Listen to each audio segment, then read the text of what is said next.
Halo, welcome back to my YouTube channel. Di sini kita mau jelasin tentang temanya apa? Gak tahu. Apa? Aduh, gue mau nangis terus.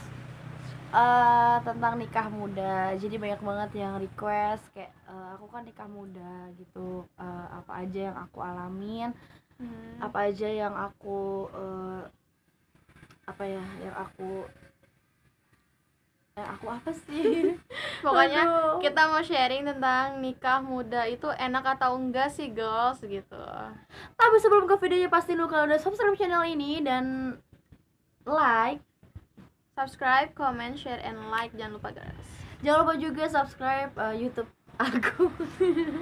Jangan lupa juga share ke seluruh sosial media yang kalian punya. Semoga channel ini tuh makin berkembang gitu. Amin. Langsung aja kita ke temanya. Kan yang punya channel lu nanya dong. Iya, jadi di sini mau tanya, gimana sih nikah muda itu enak atau enggak gitu loh? Jujur aja nih, nikah muda itu sebenarnya enak banget, apalagi kalau yang udah pacaran lama banget, terus nikah itu benar-benar kayak dunia tuh milik berdua ya. So, tapi namanya rumah tangga itu pasti ada cekcok, ada nggak enak gitu, ada ya gitu, ada yang nggak enak aja gitu. Dan pastilah kalau nikah muda itu kalau kitanya sabar, kitanya bisa ngehadepin gitu, insya Allah. Sorry banget guys, hari ini aku lagi nggak mood banget. Gue dipaksa bikin video sama dia. Enggak, dia sendiri datang ke rumah gue kok. Gitu kan maksa bikin video. Iya. Jadi lo nikah muda umur berapa ini, guys? Jadi gue itu nikah muda umur bisa dibilang muda banget, 17 tahun. Benar-benar 17 tahun. 17 tahun udah nikah. 17 tahun gue udah nikah dan mental gue juga udah cukup kuat karena emang dari sebelum nikah juga gue udah susah gitu. Gue udah pernah ngalamin benar-benar hidup makan satu tempe tuh bareng-bareng gitu, sedih deh gitu pokoknya. Jadi gue udah kayak siap aja gitu, sendirian aja gue kuat, apalagi kalau sama orang yang gue sayang gitu sih pokoknya. Bahan penyemangat juga kalau sama orang yang sayang tuh bisa jadi bareng-bareng gitu loh. Jadi kayak lo sendirian aja gitu, jangan gak kesepian, tidur ada yang nemenin. kapan kau lagi sebelah. Enggak. Tapi di sini aku selalu nyampein banget buat kalian, jangan pernah main nikah gitu, karena nikah itu cuman ucapan doang gitu, kayak saya nikahkan ini binti ini gitu, cuman kayak gitu. Sorry tadi ada iklan. Jadi mau nanya lagi nih, susah senangnya nikah muda itu gimana sih? Susahnya dulu apa senangnya dulu nih? Terserah deh. Senangnya tadi gue bilang gitu, kayak enaknya nikah muda tuh kayak kita bahasa biasa aja ya, gue lo ya. Jadi kalau misalnya kalian ada yang lebih tua, sorry aja gitu. Senangnya ya tadi, sesusah apapun kita kalau sama orang yang kita sayang, dia pasti itu seneng banget, bahagia banget, semuanya enak gitu. Dan susahnya itu kalau nyeimbangin sifat itu susah banget, apalagi kita masih muda gitu. Susah banget, kayak sebenarnya siapa sih yang salah antara gue sama dia gitu.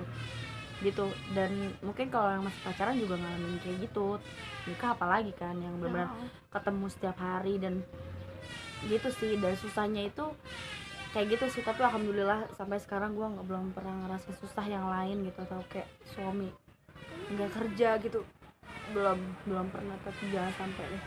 Suaminya pekerja keras, itu salut banget. Jadi senangnya tuh apa ini?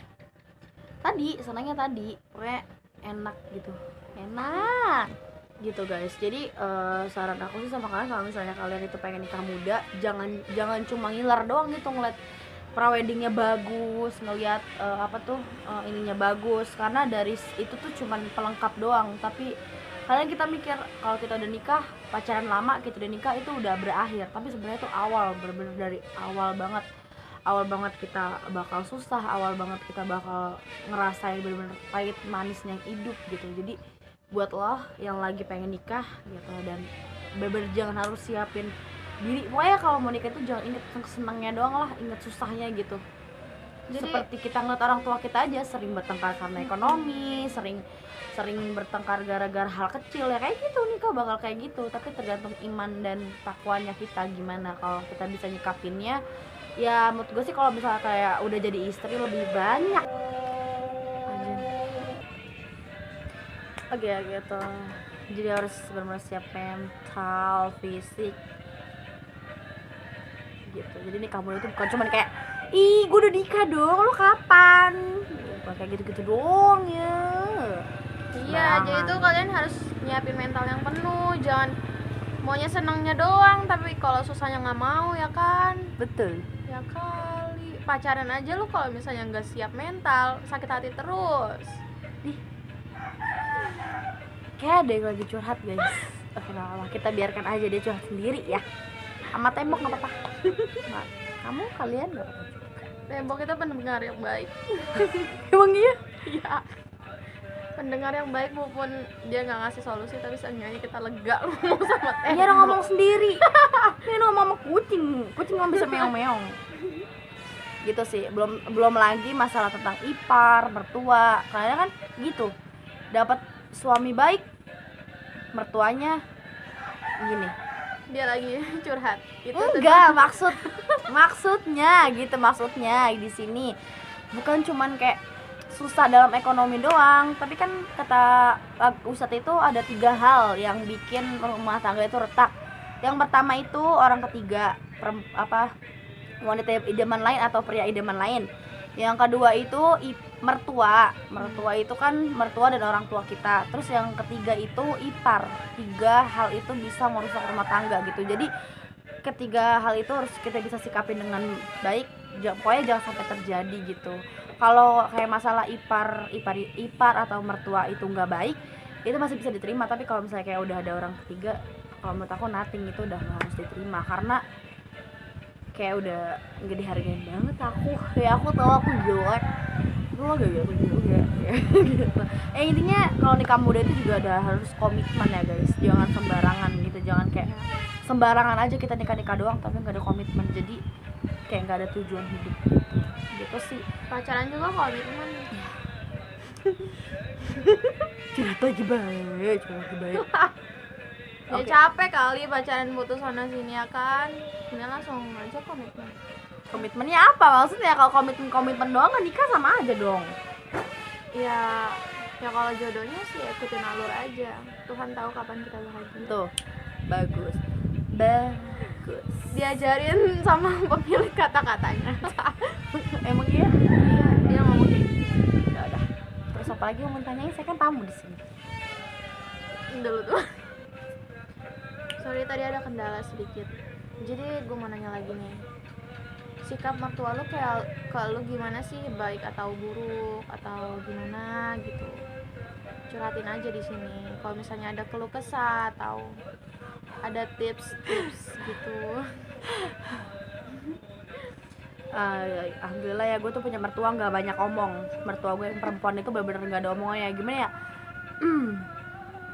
Ya jujur waktu pertama kali gue nikah itu gue pengen banget punya mertua yang kayak bener-bener ih Neng, ya Allah Neng, cakep banget sih lo Neng, gitu. Pengen gitu punya mertua yang kayak gitu. Hancur. Tapi ternyata pas gue udah jadi kayak gue sadar gitu, suami gue tuh saudaranya banyak banget, 9, 8 deh gitu. Jadi kayak punya anak menurut dia itu udah biasa, cewek cowok. Kalau misalnya orang kan nggak punya anak cowok, dia nggak punya anak cowok pas punya aku ngomong gimana sih, nggak punya anak cewek pas udah anaknya nikah, dia punya mantunya perempuan. Iyalah, mantunya perempuan, masa cowok nikah sama cowok Ya kali. gitu dan kayak excited banget gitu. Oh jadi gini punya anak. Tapi kan kalau mertua gue tuh orangnya biasa aja, udah punya anak banyak ya, jadi dia kayak biasa aja gitu, ada mantunya gitu. Tapi kalau masalah sayang, dia sayang banget sama aku, sama suami aku, gue sama suami gue, karena dia tuh selalu setiap hari nanyain suami gue udah pulang apa belum. Gila banget kan, udah jauh tapi dia masih nanyain suami lu udah pulang, sehat enggak, gini. Menurut gue tuh keren banget. Dan mertua gue baik banget gitu, kayak orang tua gue sendiri. Tapi Kalau kakak ipar lu gimana? bisa nanyain itu dong. Oh iya. Oh sorry guys, jadi ini pertanyaannya skip aja gua. Ya, Hilap, maaf. Jadi suamimu gimana gitu menurutmu, apa dia baik atau dia romantis atau gimana? Udah kayak cacing kepanasan. Ayo. ya yang namanya suami mah baik-baik, kalau orang baik mah ngapain gue temen. Ya kayak suami pada umumnya sih gitu, udahlah itu mah pasti udah tau lah, semua suami juga pasti akan memperlakukan cinta lope ke Suami tercinta. ke istrinya gitu ya, gitu pokoknya gitu deh guys. Jadi kalau misalnya nikah muda, menurut lo harus mempersiapkan apa gitu? Ya tadi yang gue bilang, mental, fisik, diri ya, otak, hati, semuanya deh pokoknya. Karena masalah rumah tangga itu bukan cuma 1-2 ya, tapi banyak banget faktornya. Ada yang nggak punya anak selama bertahun-tahun, itu kayak nyesek banget. Pasti otomatis dong kita dengerin kata-kata orang. Itu virus congorna ya. Tahu virus congorna yang lagi viral? Kalau virus congorna dia teh dari dulu, bukan sekarang doang ya, congorna mah dari dulu gitu. Pasti itu dia mau tahu apa aja ya, tadi pertanyaannya apa aja yang harus disiapkan kalau mau nikah muda. Nikah gitu aja, nikah ya mental, diri, terus kepribadian kita. Dan kita juga harus dirubah dari yang bangunnya tengah hari bolong harus jadi pagi, dari yang rumah tuh bau apek, bau cicak, bau curut, bau tikus, nah jadi wangi gitu. Karena sampai pulang kerja masa ya Allah ini gue gawainya ngapain baik, astagfirullahaladzim, Terus bisa masak, ambiar begitu, jadi gitu. Iya kayak bisa masak, itu wajar karena masakan istri itu beda gitu. Jelek banget. Jadi mau nanya lagi nih, misal ya, gimana sih cara biar dapetin cowok yang baik gitu loh buat kita? Kayak Saya tuh dari pohon itu. Abis itu nanya gitu. Saya mau nanya, lu tau nggak kayak 2 dunia gitu loh, yang setan dipanggil buat ditanya-tanya, aneh banget. ya udah sekarang lu nanya deh ke gua. Gimana tadi pertanyaannya? Gimana? Gimana sih cara nyari cowok yang baik gitu? Kayak menurut kita itu dia baik buat kita gitu. Gimana ya? Kalau baik itu nggak bisa dilihat dari mata, nggak bisa. Baik itu nggak bisa dilihat dari mata. Yang dilihat dari mata itu penampilan, kerennya atau enggak. Tapi kalau misalnya baik itu, kita mengenal seseorang itu menurut aku nggak sehari 2 hari, tapi perlu bertahun-tahun, bahkan berabad-abad. Berabad-abad. Lama banget ya nggak kawin gitu. Pokoknya cukup lama gitu kita mengenal kepribadian. Dan menurut aku yang baik itu sesibuk apapun dia selalu ngasih kabar buat yang lah kok gitu bukannya. Ya menurut gue gitu, karena pengalaman gue semenjak suami gue dulu waktu pacaran kerja itu, dia sama sekali nggak ngabarin kalau nggak HP-nya lobet, rusak, nggak punya paket pun sekarang gampang, bisa free, bisa miss call, bisa minjem hotspot, bisa minjem HP temen gitu. Seenggaknya kayak ngabarin, HP aku lobet nih, maaf aku nggak bisa ngabarin. Nyampe kerja, pulang kerja itu selalu ngabarin kalau gue dulu gitu. Dan bayangin aja, selama shift 3 gue tuh selalu ketemu 2 minggu. Selama 2 minggu gue tuh ketemu terus. Karena kan kalau shift 3 itu berangkat jam 9 dan jam 10 tuh nyampe kan di PT. Nah jadi kalau gue itu dulu sering banget kayak gitu, abis isya dia nyampe jam 7 gitu, nanti jam 9 dia berangkat, kan lumayan 2 jam buat cerita-cerita gitu. Dan 2 minggu, bayangin aja, sampai orang tua gue tuh ngomong, ya Allah lu gak bosen apa pacaran 2 minggu ketemu terus gitu, sampai ngomong gitu. Dan berarti kita tuh ngerasa kayak dipentingin banget gitu. Tapi itu hubungan gue tuh udah berjalan 2 tahunan guys, jadi gak instan gitu. Jadi buat kalian yang lagi menjalin hubungan tuh jangan gegabah gitu, karena gue pernah ngerasain diselingkuhin 4 kali gue pernah diselingkuhin 4 kali, gue pernah dihianatin, gue pernah pernah dah pokoknya digitu-gituin, tapi digitu-gituin. Oh astagfirullahaladzim, enggak. Maksudnya pernah dihianatin gitu. Jadi kalau misalnya kayak ada orang nih selingkuh gitu, terus temennya nyaranin kayak udah lu putusin aja, kayak gitu mah nggak sayang. Salah, lo tuh salah. Kalau lu malah putusin dia, kayak menurut gue tuh, kalau menurut gue di detik itu lo bisa balas dendam balik, habis itu baru lo bikin komitmen. Kalau gue kayak gitu, pengalaman gue bener-bener kayak dia nyelingkuhin gue 4 orang, bayangin guys, gue diberlimain balik kayak gitu. Iya, gue diberlimain guys, gila itu. Jadi kalau yang lihat enak banget ya pacaran lama itu nggak mudah, nggak sebalik membalikan tangan gitu. Dari gue diberlimain, terus abis itu gue selingkuh lagi selama gue pacaran 10 bulan, gue selingkuhin lagi, dia nggak bisa mutusin gue karena dia udah sayang. Terus akhirnya gue bikin komitmen. Kalau jadi nemenin cerita gue ya bagus dong kan, pengalaman gitu ya kan.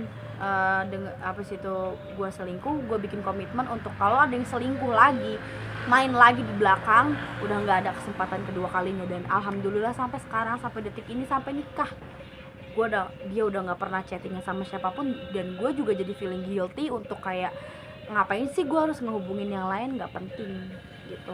Jadi menurut gue kok kayak temen gue banyak yang gue saranin, jangan lu putusin. Di saat itulah lu bisa ngebuktiin kalau lu tuh bener-bener sayang sama dia. Dia gue selingkuhin aja kok masih bertahan ya, segitu sayangnya dia sama gue gitu guys. Makanya kalau kalian yang cuman masalahnya nggak ada kabar, terus kayak nggak ketemu, itu mah cuma masalah kecil yang kalian belum ngerasain. Tapi kalau yang udah gue rasain itu nyesek banget. Di saat kita udah sayang, kita diberlimain, itu benar-benar, iya kita emang bodoh, tapi dari bodoh itu menghasilkan sesuatu sekarang, menghasilkan cinta yang sejati. Sempat gue dibilang bodoh, sempat gue dibilang bego banget sih, kayak gak ada cowok lain aja. Gue paling benci kalau ada orang bilang kayak gitu. Emang cowok lain itu banyak, tapi yang karakternya kayak dia itu nggak ada gitu guys. Jadi kalau kita ngeliat kayak hubungan lama tuh enak ya, emang enak, tapi kalau kita mau berjuang, kalau enggak ya udah. Tapi banyak liku-likunya juga. Iya betul. Cakep lagi gue cantik banget ya, pasti lulus. Gitu guys. Jadi jangan mau instan, apa juga pasti harus perlu waktu gitu. Mau instan doang. Coba kalau orang yang instan pacaran pengennya cowoknya peka aja. Kita lihat diri kita sendiri dulu kayak gimana. Nah kalau udah kita kayak gitu, berarti kita akan secara nggak langsung kita ngajarin ke cowok kita, ini dia kayak gininya, saat gue kayak gitu Nah tanpa kita harus bilang kan, peka dong. Nggak peka banget sih jadi cowok, jangan bilang kayak gitu. Dan tapi cerminkan dari diri kita dulu baru gitu. Jodoh kita cerminan diri kita. Misal, Ih, betul banget, tahu betul. Kalau diri kita baik, jodoh kita pun baik. Jadi kalau misalnya jodoh kita kurang baik, kita berarti perbaikin nggak baik. Iya. Kita perbaikin akhlak kita dulu. Betul. Kayak gitu. Jadi apa-apa Betul. tuh sesuai diri kita. Kalau misalnya dia cuek, kita pun cuek. Jangan, nggak boleh gitu, jangan didengerin, nggak boleh gitu. Aku mah nggak gitu sih. Kalau dia cuek sama kita, bilang aja gini, oh terima kasih sudah mengajarkan cuek ke aku. Suatu saat aku akan melakukan hal ini agar kamu bisa merasakan gimana rasanya dicuekin. Tukeran posisi yuk. Lo sama gue? Enggak. Oke. Sama tembok kok. Gitu guys. Dan kalau misalnya banyak banget orang yang bilang jodoh itu cerminan, itu bener banget. Gue udah ngerasain banget. Nget. Emang lo apa yang lo rasain sih cerminan diri lo? Pertama, gue nih orangnya keras kepala, nggak mau disalahin. Ternyata suami gue sama. Kalau dia ngejatoin sesuatu nih, nggak pernah, iya itu tadi kesenggol, nggak pernah. Pasti dia bilang kayak, itu tadi, kucing lewat, nggak pernah mau disalahin. Sama banget kayak gue, keras kepala, nggak pernah mau disalahin. Wow. Terus males mandi, gue males banget mandi. Ternyata dia sama. Ya Allah. Gue jorok bener, dia lebih jorok dari gue. Rumah mau kayak gimana pun, piring mau sampai manapun kotor bau, dia nggak Bun kok kotor banget sih rumah, dia nggak pernah kayak gitu. Dan kalau gue bersihin rumah udah rapi, dia nggak pernah kalut, nggak pernah kayak ih rumah wangi banget, nggak pernah. Iya. Dia hidupnya kayak gitu, kerja tidur. Ya Allah, gue kayak gila, jodoh tuh cerminan banget asli, tau gak? Makanya kalau kalian ingin mendapat jodoh yang terbaik, jangan sibuk mencari, tapi sibuk memperbaiki diri. Kalau kalian memperbaiki diri, insya Allah kalian akan mendapatkan jodoh yang seperti diri kalian sendiri. Kalau diri kalian nggak baik, bisa jadi kalian mendapatkan jodoh yang tidak baik. Tapi kalau diri kalian baik, kalian akan mendapatkan jodoh yang baik. Jadi intinya jodoh itu cerminan diri kalian sendiri. Betul. Gitu guys. Waktunya. Oke guys, Guys, segitu segini dulu aja. cerita dari aku tentang nikah muda. Terima kasih Sil sudah mengundang aku di channel YouTube kamu. Semoga channel Iya. YouTube kamu tuh makin berkembang Amin. seperti ular Kita kan bulu. join. Ya gitu. Jangan lupa subscribe. Jangan lupa like, comment, share, and subscribe. Ayo dukung kita terus untuk bikin video-video selanjutnya yang menurut Kalian itu perlu untuk dibahas dan nggak pakai modal. Iya. Kalau kalian punya ide video yang lain, jangan lupa komen di bawah. Dan jangan lupa kalian follow Instagram dia, karena aku nggak punya Instagram. Ivi Sivia. Dan pastiin dulu dong kalau udah subscribe. Oh, Dan ya. juga kalian jangan lupa subscribe channel aku, Desi Fitri Andriani. Aku udah punya satu video aku lumayan gak lucu. Udah intinya gitu deh. Oh ya, yang tentang tema nikah muda ini. Jadi intinya tuh jodoh cerminan diri kalian sendiri, perbaikin Betul. akhlak, perbaikin perilaku, dan perbaikin masa depan lah. Oke, segini aja. Wassalamualaikum warahmatullahi wabarakatuh. Dadah.